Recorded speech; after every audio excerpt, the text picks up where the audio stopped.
안녕하세요. 크리스천 영상학교는 신목사입니다. 자, 오늘은 쉼없는 기도는 무엇인가 하는 제목으로 한번 생각해 보겠습니다. 먼저 쉼없는 기도가 성경적인 기도라는 것이죠. 기도는 크리스천들에게 친근한 행위로 아주 중요한 개념이죠. 그렇지만 기도에 대해 잘못 알고 있거나 생각 없이 지금까지 그의 관행적인 행위로 반복하고 있는 사람들 적지 않습니다. 기도는 하나님과 교제하는 수단이자 통로죠.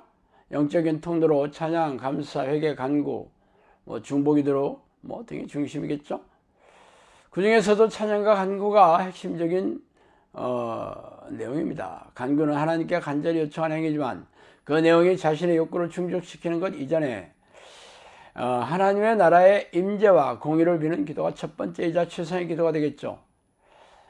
이상적인 간구를 위해서는 먼저 성령을 받기 위한 기도가 필요합니다. 기도는 하나님에 대한 예배 가운데 포함되어 있는 중요한 행위로서 집단적으로 하기도 하지만 성경 역사를 보면 개인적인 기도가 중요했으며 실제로 하나님으로부터 많은 응답도 여기를 통해 왔죠. 가장 효과적인 기도는 하나님의 뜻에 순종하는 기도이며 하나님의 약속들은 기도와 생활의 1차적인 목표로서 하나님의 뜻이 받아들일 때 이루어집니다. 물론 기도하지 않아도 하나님은 우리가 무엇이 필요한지 다 알고 계시죠. 그렇지만 그러한 생각은 기도의 필요성을 반감시킨다고 생각하지 모르나 기도란 자유로운 인간과 능력이 무한한 하나님과의 사이의 언약관계가 믿음 위에 기초할 때 견고하게 이루어질 수 있어요. 자, 그럼 쉼없는 기도에 대해서 생각해 봅시다. 쉬지 말고 기도하라. 이것이 그리스도 예수 안에서 너희를 향하신 하나님의 뜻이다. 데살로니가 전서 5장 17, 18절이죠. 쉬지 말고 기도하라 말씀은 워낙 유명해서 모르는 크리스천들이 거의 없겠죠. 그렇지만 이 말씀을 현장의 삶에서 적용하는 크리스천들도 별로 없어요. 저도 이 기도 원칙의 중요성을 알지 못하고 오랜 시간 그냥 낭비하며 신앙생활을 해왔습니다. 사실 쉬지 말고 기도하라는 말은 사도들이나 쓸 수 있는 훈계이지 우리와 같이 평범한 사람들에게 너무 높은 신앙의 수준처럼 보이기도 합니다. 쉬지 않고 기도하려면 직장에도 가지 말고 가정도 포기한 채 밥도 안 먹고 교회나 기도원에서 일생을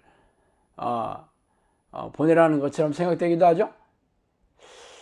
그래서 이 말씀은 그냥 열심히 기도하라는 내용을 생생하게 풀어쓴 비유로 생각하고 이 기도 원칙에 귀를 기울이잖아요. 그렇지만 이 말씀은 사도 바울만 즐겨 사용한 게 아닙니다. 예수님도 항상 기도할 것을 말씀하시면서 습관을 들여 모본을 보이셨습니다. 이방인으로 최초의 성령 세례를 받은 고넬료도 항상 기도했다고 성경 기록하고 있죠. 그래서 저는 이 기도 원칙을 삶에 적용해 보기로 했습니다. 벌써 20년 전 얘기네요. 쉬지 않고 기도하는 뜻이 하루에 단 한 번이라도 성실하게 시행을 하라는 뜻일 수도 있고 틈만 나면 수시로 기도하라는 의미로 받아들일 수 있어 처음에는 무척 혼란스럽기도 했습니다. 물론 성경 전체로 관통하는 기도 원칙은 하루에 몇 번 기도했거나 몇 시간 기도했다는 게 그리 중요하지 않습니다. 다만 열심히 기도하라는 뜻에 크게 벗어나지 않을 것입니다. 그렇지만 구체적인 범위를 설정하지 않는다면 삶에 구체적으로 적용하는 게 쉽지 않겠고 나중에 흐지부지 포기하게 될 게 뻔합니다. 하루에 한 번 새벽 기도에 나가는 것조차 결심을 하고 작정해도 어려운 판인데 쉬지 않고 기도하는 것을 습관으로 든다는 게 보통 사람들에게는 넘사벽처럼 보이죠. 그렇지만 하나님과 동행하는 삶과 쉬지 않고 기도하는 말씀은 필연적인 관계를 맺고 있습니다. 그래서 오랫동안 고심하면서 저는 수없는 시행착오를 겪어가며 이 기도를 해왔습니다. 자, 성령을 소멸하지 말며 이것도 데살로니가전서 5장 19절이죠. 자, 쉬지 말고 기도하라는 말의 구체적인 범위는 그리 멀지 않는 곳에 해답이 있어요. 바로 지금 말씀드린 성령을 소멸하지 않도록 하는 기도라는 뜻이죠. 문제의 어려움을 생각해 볼 때 하다시피 쉽게 밝히는 것 같지만 저는 이 뜻을 깨닫는데 오랜 시간이 걸렸습니다. 그만큼 먼 길을 돌아와야 했던 이유는 하나님이 원하시는 성경적인 기도와 우리가 지금까지 교회에서 시행해왔던 기도 사이에는 쉽게 건널 수 없는 큰 강이 있었기 때문입니다. 우리는 쉬지 말고 기도하라는 말을 계량화시키려는 고정관념을 가지고 바라보았기 때문에 그 행간에 숨은 깊은 뜻을 깨달을 수 없었어요. 먼 길을 돌아와 철저하게 깨달아야 했던 것은 기도란 하나님으로부터 얻으려 하는 간구이기 이전에 하나님의 영과 내 영혼이 깊고 친밀하게 교제하는 영적인 통로라는 사실을 알고 있어야 합니다. 즉 성령 충만한 상태가 전제되어야 한다는 것이죠. 그렇지만 우리는 말로는 성령 충만을 입버릇처럼 외치고 있지만 성령 충만한 기도가 무엇인지 깨닫지도 못하고 늘 해왔던 대로 기도 시간을 채우는 급급해왔죠. 하나님은 영이 내 안에 내주하셔서 가득 채우지 않는 상태에서의 기도가 별 의미가 없어요. 그런 기도는 단지 자기의나 자기만족에 불과하겠지만 우리네 교회에서는 그동안 이런 기도에 너무 익숙해 왔어요. 그래서 오랫동안 기도했어도 응답이 없으며 무능하고 무기력한 신앙 행위를 반복해야만 했습니다. 결론적으로 쉬지 않고 기도하는 것은 성령이 소멸되지 않도록 마음을 새롭게 하여 내 안에 계신 성령, 내 안에 성령이 들어와 임재하시고 또 임재해 계신다면 성령을 늘 찾고 부르며 하나님의 나라가 유지하도록 해야 한다는 것이죠. 다음 성령 충만과 쉼없는 기도의 관계를 살펴봅시다. 성령 충만한 상태는 어떤 느낌을 말하는 것일까요? 물론 개인적인 체험이 다르고 상황마다 느낌이 다르겠지만 공통점은 성경에 약속한 대로 기쁨과 평안함이 넘친다는 것입니다. 기도를 시작하면 무엇에 홀린 듯 깊숙이 빠져 들어가는 느낌도 성령에 몰입된 상태겠죠. 감정이 고정되면 전기가 감정됐던 짜릿한 기분도 들 수도 있고 형언할 수 없는 그런 가슴 벅찬 느낌도 일어날 수 있습니다. 그러나 이러한 느낌은 성령 충만한 상태의 특별한 느낌만은 아니기 때문에 미호경에 속거나 혼동해서 혼란스럽기도 합니다.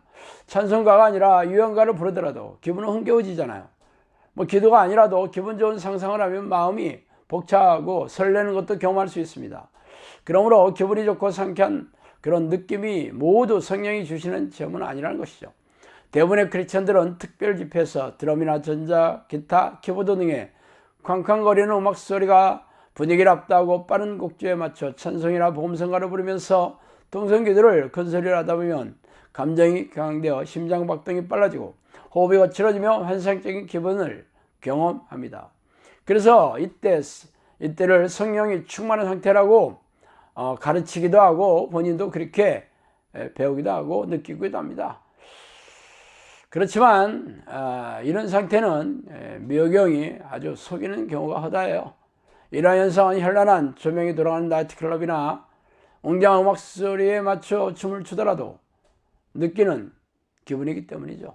만약 성령 충만해서 오는 현상이라면 오랫동안 시간이 지나더라도 이 느낌이 사라지지 않을 것입니다. 그렇지만 단지 주변 분위기에 압도되어 생긴 감정의 격앙이라면 집회를 빠져나오기 무섭게 사라지잖아요. 그래서 그런 찬양 집회나 뜨거운 열정적인 집회를 끝나자마자 마음이 싸늘히 식어지는 이유입니다. 성령이 내주하시는 확연한 느낌은 떠들썩한 집회 분위기에서 벗어나 조용히 묵상하며 기도하는 중에도 분명하게 느낄 수 있어요. 뭐라 말할 수 없는 잔잔한 평안과 기쁨이 넘치는 기분은 기도에 깊이 빠지게 하는 동력입니다. 이런 기분을 맛보면 세상이 주는 즐거움에서 멀어지게 되겠죠. 술이나 담배, 마약 혹은 쇼핑, 만족 등 육체적인 쾌락 혹은 세상이 주는 쾌락은 단기간에만 존재하잖아요. 술이 깨면 즐거운 기분도 사라지고 쇼핑 만족도도 오래 지속되지 않습니다. 그래서 더 많은 쾌락을 얻기 위해 강도를 높여야만 합니다. 그렇지만 세상의 끝에서 얻는 쾌락은 바닷물을 마시는 것처럼 갈증의 수위만 높여줄 뿐입니다. 적재인 사람들이 기도를 힘든 노동이라고 표현하고 있지만 이는 기도를 통해 성령이 주시는 기쁨을 모르는 상태를 모르기 때문에 이런 말을 해요.